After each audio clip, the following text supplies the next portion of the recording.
With a second disciplinary charge for alleged sectarian chanting by their fans during the second leg of the Europa League tie with PSV Eindhoven.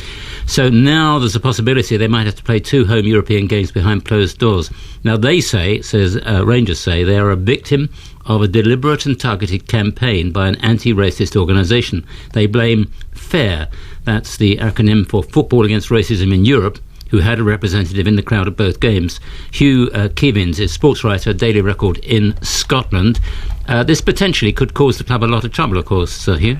Yeah, well, it's the equivalent of fining them perhaps £3 million, because each home tie for Rangers in Europe would be roughly worth £1.5 million. And I would say, Peter, that's a disproportionate punishment, because whatever sectarian saying took place, it was not remarkable on either occasion, and the fine does seem to be on the harsh side. Are you surprised? Well, you're obviously not surprised then by the strength of Rangers' response.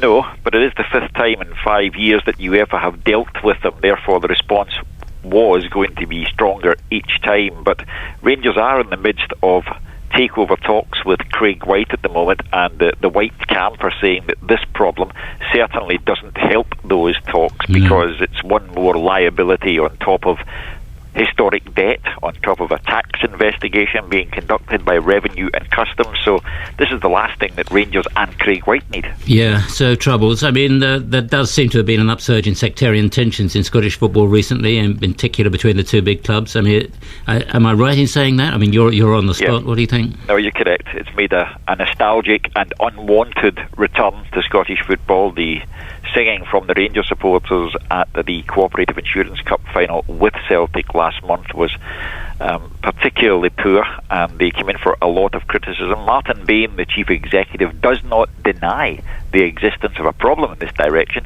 but his concern is that on both occasions against PSV Eindhoven in the Europa League, when Rangers were criticised for sectarian singing, the UEFA delegate at the match had actually given the club a favourable report. It is these reports sent by the Football Against Racism in Europe group which have caused the trouble for Rangers, and they want to know why an outside and unaccountable body have been taken into consideration in this way. OK, Hugh, I understand that. Hugh Keevins from the Daily Record. We asked Rangers to come on the programme. They didn't want to.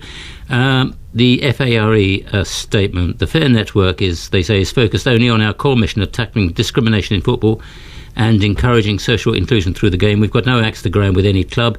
There is debate in some quarters as to the qualification of our observer at the games. We can confirm that she has got no political, religious or football affiliations that would bring into question their ability to act as a neutral observer.